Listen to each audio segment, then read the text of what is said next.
आपका स्वागत है। अगर आप नए हैं तो इस चैनल को सब्सक्राइब करें। अगर आपको वीडियो पसंद आए तो इसे लाइक करें। चलिए बिना किसी देरी के आज के नए वीडियो के साथ शुरुआत करते हैं। अध्याय 2। चाचा, पहले मुझे देखना होगा कि ये किस तरह की जड़ी बूटी है, तभी मैं तय कर पाऊंगा कि इसे लूं या नहीं। साधारण कपड़े पहने उस मध्य आयु किसान को देखकर भी ईशान ने ना तो उसे नीचा समझा, ना ही तिरस्कार किया। किसी अपनापन भरे अंदाज में किसान बोला, अच्छा अच्छा, दिखाता हूं। उसने अपनी कुर्ते की अंदरूनी जेब से एक अजीब सी घास निकाली, जो बिल्कुल इंसान की नसों जैसी आकृति लिए थी। नाड़ी घास। जड़ी बूटी पर नजर पड़ते ही ईशान की आंखों में चमक आ गई, आवाज में हल्का सा उत्साह भी। उस भीषण लड़ाई के बाद उसकी नसें यानी मेरिडियंस बुरी तरह क्षतिग्रस्त हो चुकी थीं। ये उसका सबसे बड़ा दर्द था, उसकी सबसे बड़ी कमजोरी। फिर से साधना के रास्ते पर लौटने के लिए उसे उच्च कोटि की दुर्लभ औषधियां और 6 से अधिक अमृत गोलियां चाहिए थीं। ये चीजें उसके बस की नहीं थीं। लेकिन दुनिया में कुछ भी असंभव नहीं होता।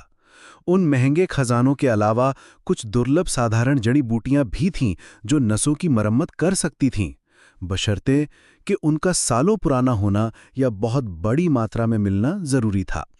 नाड़ी घास ऐसी ही एक जड़ी बूटी थी।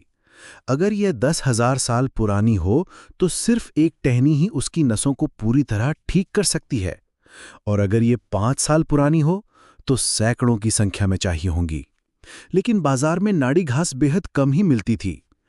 चाचा, ये जड़ी बूटी तो दुर्लभ है, बेशक मैं लूंगा, लेकिन आपके पास कितनी है? हैरानी को दबाते हुए ईशान ने शांत स्वर में पूछा।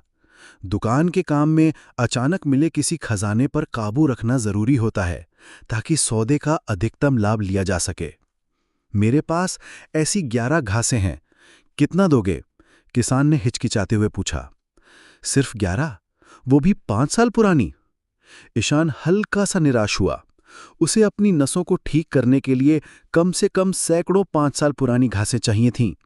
ये 11 तो मुश्किल से 1% असर डालेंगी, और वो भी इस वक्त उसकी नहीं, कुमार परिवार की संपत्ति होंगी।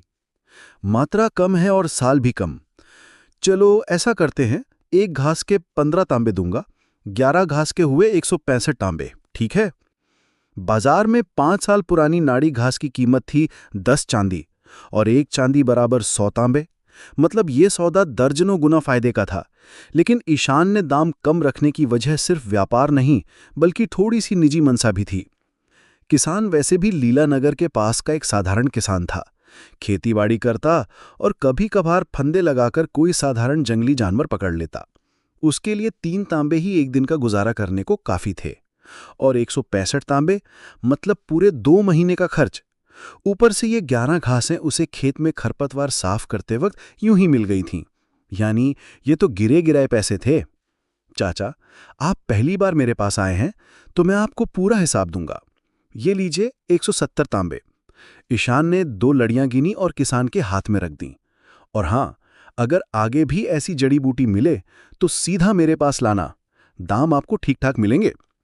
कुमार परिवार का अधीनस्थ होते हुए भी और अपनी पहचान और शारीरिक कमजोरी के कारण परिवार में निजी स्थिति रखते हुए भी ईशान को दुकान में काम करने के बदले हर महीने 10 सोने मिलते थे, साथ में कमीशन और साल के अंत का बोनस। उसके लिए 5 तांबे कुछ भी नहीं थे, लेकिन किसान के लिए ये एक बड़ा उपकार था। इतना कि वो अगली बार कोई जड़ी बूटी मिलने पर सबसे पहले ईशान को ही याद करेगा। दिन का बाकी समय उसने कुछ और सौदे किए। शाम ढलने पर जब ग्राहक आना बंद हो गए तो उसने माल गिना, दुकान बंद की और पिछवाड़े की अटारी में लौटाया। ये है नाड़ी घास। उसने अपने हाथ में पकड़ी चॉपस्टिक जितनी मोटी और नसों जैसी आकृति लिए जड़ी बूटी को देखते हुए गहरी सांस ली। दिन में सौदा करते वक्त दाम गिराने की असली वजह यह थी कि वो एक घास अपने लिए अलग रखना चाहता था। पिछली जिंदगी में वो एक साधारण महत्वाकांक्षीहीन इंसान था। इस दुनिया में आने के बाद भी उसका मकसद दुनिया जीतना नहीं, बस सुरक्षित जीना था। लेकिन पुरानी यादों से उसे ये साफ हो गया था कि यहां सुरक्षित रहने का सिर्फ एक तरीका है, ताकत।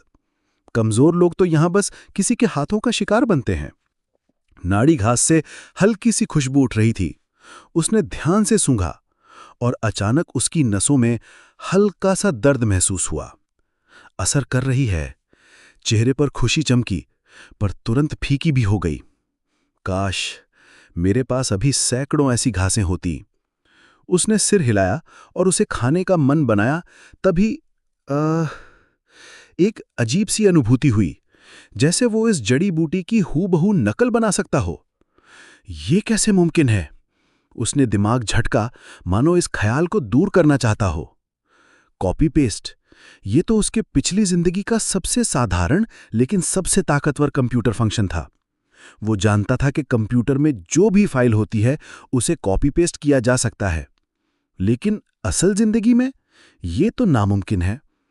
फिर भी जब वो खुद एक ऑनलाइन कहानी जैसे हादसे से यहां आ सकता है, तो ये भी हो सकता है। शायद भगवान उसकी भरपाई करना चाहते हों। सोचते सोचते उसने मन में कहा, पहले कॉपी फिर पेस्ट।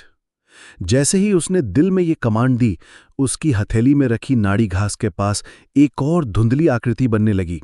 साथ ही उसे महसूस हुआ जैसे उसके खून, हड्डियों और मांस से कुछ खिंचा जा रहा हो। उसका शरीर धीरे धीरे हल्का और कमजोर होने लगा। चेहरा पीला पड़ता जा रहा था और अब तो बिल्कुल बिना खून का सा। नहीं नहीं, बंद करो। कमजोरी बढ़ती गई और जीवन शक्ति जैसे बाहर निकल रही थी। ईशान की आंखें फैल गईं और उसने मन ही मन गरजते हुए कहा, अध्याय 3। लेकिन उसके मन में शुरू हुआ वो रहस्यमय कार्यक्रम बूढ़े के चीखने से रुका नहीं, बल्कि पहले की तरह चलता रहा। अपने लगातार सूखते और कमजोर होते शरीर को देखकर ईशान समझ नहीं पा रहा था कि इस वक्त क्या करे। पिछली जिंदगी की तरह अब तो वो किसी मशीन का पावर ऑफ बटन दबाकर इसे रोक भी नहीं सकता था। बस बेबस होकर वो सब कुछ होता देखता रहा। जब उसका शरीर हड्डियों और चमड़ी तक सिमट गया, चेहरा सफेद कागज जैसा हो गया और उसके हाथ में पकड़ी मेरिडियन घास पूरी तरह तैयार हो गई, तभी वो अजीब सी खिंचाव वाली शक्ति थम गई। अब उसकी आधी जान ही बची थी। कमजोर हालत में वो जमीन पर गिरा, हांफते हुए खुद को सांत्वना देने लगा। शुक्र है, ये सिर्फ 5 साल की मेरिडियन कॉपी करनी थी। अगर 10 साल की होती तो शायद आज मैं जिंदा भी ना रहता। लेकिन अब उसने समझ लिया था कि अगर किसी औषधि को कॉपी करना है तो अपनी ही खून, हड्डी और मांस से कीमत चुकानी होगी। ये सोचकर उसकी रूह कांप गई।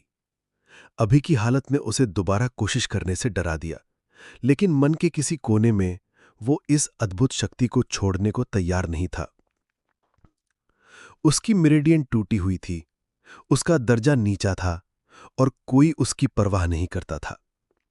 इस बेरहम हकीकत ने साफ कर दिया कि अगर उसे जिंदा रहना है तो उसे खुद पर और अपनी इस आसमान को चुनौती देने वाली ताकत पर भरोसा करना होगा।